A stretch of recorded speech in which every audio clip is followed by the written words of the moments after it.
Alright, now let's head back to the Home tab and open the diagram view in Power Pivot. Here you can actually see the structure of our model. This is where we start shaping our star schema.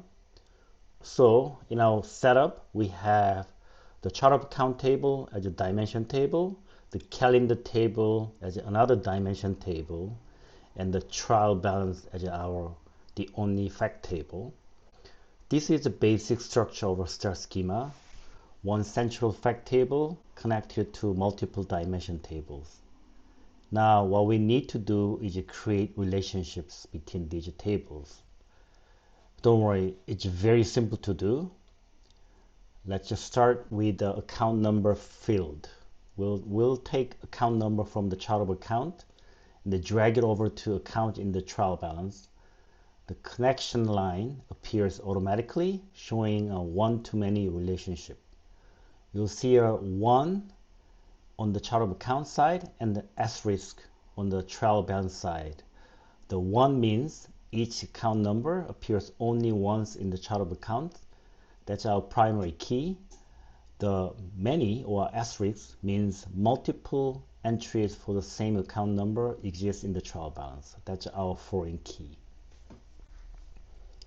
Together they form a one-to-many relationship.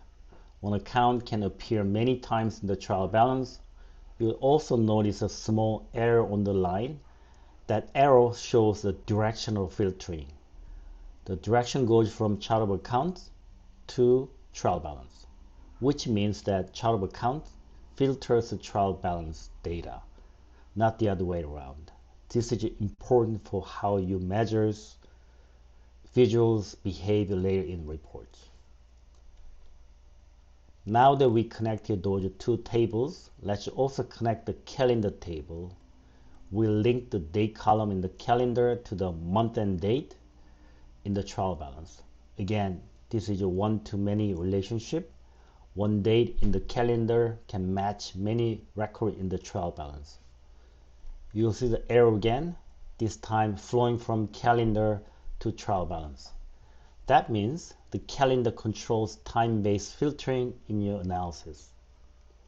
And that's it. Our relationships are now set up. You can see clearly that both dimension tables, chart of account and calendar, connect into central trial balance table, forming a clean, simple star schema.